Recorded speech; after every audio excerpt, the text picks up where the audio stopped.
Most gardeners spend their entire lives feeding their plants. Fertilizer, plant food, soil boosters, growth stimulants. And most of them are solving the wrong problem.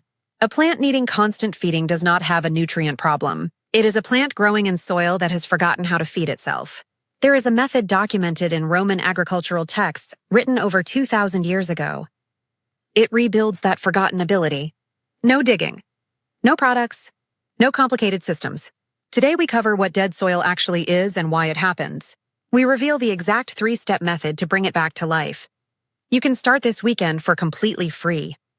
Roman farmers in the 1st century wrote entire manuals about soil. Columella was the Roman author who documented eggshells in containers. He described a method of layering organic material on top of soil. He called this the foundation of every productive farm. He observed fields left covered with organic matter through winter. They produced dramatically more in spring than fields left bare. He did not know why. No Roman did. In 1881, Charles Darwin observed forest floors covered in organic matter. This was the same research that documented earthworms. He saw they maintained a living temperature and moisture level that bare soil could not. In 2019, a landmark study examined 139 agricultural sites. It found that soils under organic mulch contained 3.5 times more biological activity. This was compared to uncovered soils in the exact same conditions. The Romans observed it. Darwin documented it. Modern science quantified it. This weekend, you can do it in any container. You will use materials most gardeners throw away every autumn. If this is your first time here, subscribe now and hit the bell. Every week, we go deep on methods that actually change how your garden grows. Before we talk about how to fix it, we must understand what dead soil actually is. Most gardeners think soil is a simple medium, a substrate, a place to put plants, something you fill a pot with and occasionally add fertilizer to. That model is incomplete. Healthy soil is not a medium. It is a living community. 1 teaspoon of healthy garden soil contains up to 1 billion bacteria. It holds several yards of fungal threads and hundreds of protozoa. They work continuously to process organic matter and unlock minerals. They deliver essential nutrients directly to plant roots. When that community is healthy, your soil does 3 things automatically. It feeds your plants by breaking down organic matter into available nutrients. It waters your plants by holding moisture in a sponge-like structure. This releases water slowly to the roots. It protects your plants by maintaining the natural biological balance. This prevents disease organisms from taking over. That community collapses from synthetic chemicals, frequent digging, compaction, or being left bare. When it dies, the soil stops doing those 3 things. The gardener steps in to replace them. Fertilizer replaces the feeding. Frequent watering replaces the natural moisture retention. Fungicide replaces the biological protection. You are not feeding your plants when you do this. You are doing the work that living soil used to do for completely free. The question is not how to keep doing that exhausting work. The true question is how to give the work back to the soil. 5 things kill soil biology. Most gardeners do at least 3 of them every single season. Number 1 is synthetic fertilizers. Plants receiving abundant nitrogen from synthetic sources stop exuding carbon sugars.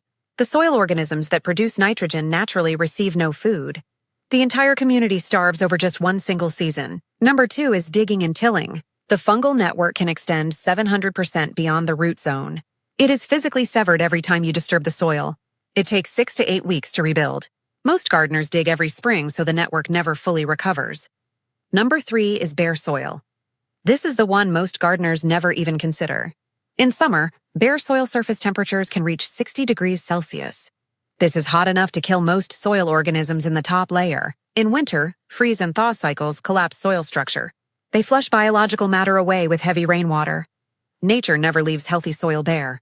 Not once, not anywhere. Number 4 is synthetic pesticides and fungicides. Broad-spectrum soil treatments do not distinguish between harmful and beneficial organisms. Every application heavily reduces biological diversity. Biological diversity is exactly what makes soil completely self-sustaining.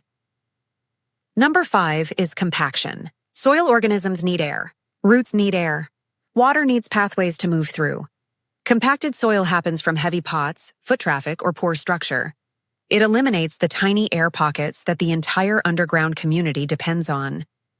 Columella wrote an agricultural manual called De Re Rustica. He warned that a farmer leaving soil bare through winter has already lost next year's harvest before spring begins. He described a natural layering system. Fallen leaves sit directly on the surface. Beneath them lies partially decomposed organic matter. Beneath that sits the dark, rich soil of a highly productive farm. He was describing what we now call the forest floor model. Every healthy forest on Earth operates on this exact principle. The surface is always covered with organic material in various stages of decomposition. The top layer is fresh, dry, and not yet broken down. The middle layer is partially decomposed, soft, and beginning to darken. The bottom layer is fully transformed. It is dark, crumbly, sweet-smelling, and teeming with life. This layered system does something truly extraordinary. It maintains a very stable temperature in the soil below. It buffers against extreme heat in summer and harsh cold in winter. It acts perfectly as a sponge. It absorbs rainfall and releases it slowly rather than losing it to surface runoff. It feeds the vital soil organisms continuously as each layer slowly breaks down into the next. It creates perfect conditions for mycorrhizal fungi, earthworms, bacteria, and protozoa to thrive. They are now given a safe home and a constant food source. Columella observed all of this 2,000 years ago. He just called it good farming. Here is exactly how to rebuild dead soil in containers or in the ground. You will use the same layered principle the ancient Romans documented. Step 1 is to stop the damage. Before you add anything, stop the 5 things that are killing your soil biology. Stop digging entirely or minimize it dramatically. When you must repot a plant, be as gentle as possible. Stop using synthetic fertilizers immediately. Replace them with organic alternatives like liquid seaweed, worm castings, or compost tea. Stop leaving your soil bare. This is the most important single change you can make. Step 2 is to inoculate with living material.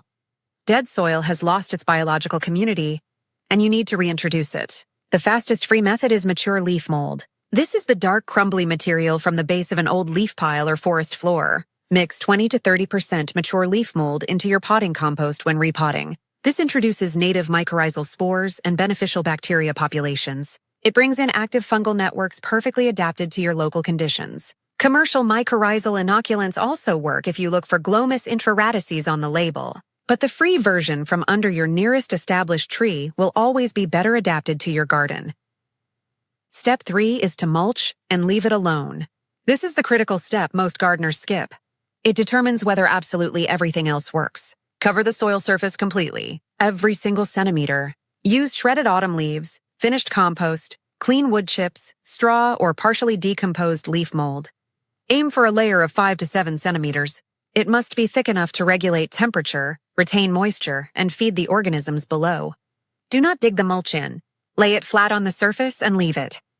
The soil organisms will draw it downward naturally over time.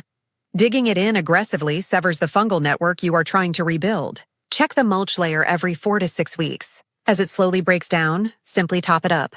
That is your only regular maintenance task. Nature does absolutely everything else. Soil recovery is very slow and quiet. Most gardeners miss the signs because they are looking for dramatic results. But the signs are there, and they are unmistakable once you know what to look for. The first sign appears within 2 to 3 weeks. Water begins soaking into the soil instead of running across the surface. This indicates that soil structure is beginning to improve. Vital air pockets and biological channels are actively reforming. The second sign appears within 4 to 6 weeks. The soil feels totally different under your fingers. It becomes softer, more crumbly, and much less compacted. If you carefully lift a small section of mulch, you may see fine white fungal threads. They will be appearing right at the soil surface. This is mycelium showing the mycorrhizal network re-establishing itself. This is exactly what healthy soil recovery looks like. The third sign appears within 6 to 8 weeks. Earthworms become much easier to find. Earthworms follow the food which is stored safely in your mulch layer. They process it and pull it down deeply into the soil. Their presence confirms that biological activity at every level is increasing. The fourth sign appears by mid-season when your plants tell you directly. Leaves stay visibly greener during extreme heat stress. Growth becomes much steadier. You will see consistent quiet progress instead of dramatic surges followed by stalling. The required watering interval lengthens significantly. The mulched active soil is holding moisture that bare soil would have lost days earlier. Every year, the gardening industry sells the idea that your soil needs chemical products. More fertilizer, better supplements, stronger synthetic treatments. But look at the most productive soils in human history, like the Roman farms that fed an empire. Forest floors have never needed a single human input. They were built entirely by organic matter and time. The Romans called it good farming. Darwin called it natural processes. Modern soil science calls it biological activity. They are all describing the exact same thing. A living soil is given organic matter, natural protection, and enough time to do what it has always done. Your soil is not dead forever. It is simply waiting. It is waiting for the leaves you have been throwing away. Waiting for the digging to finally stop. Waiting for the chemicals to be set aside. Give it those 3 things today. It will give you back a garden you did not think was possible. Nature is patient. So are we. Before you go, tell me in the comments down below. What does your soil look like right now? Is it pale and compacted or dark and crumbly? Have you ever tried mulching your containers? I read and cherish every single one. Your garden is not failing you. It is teaching you. I will see you in the next file.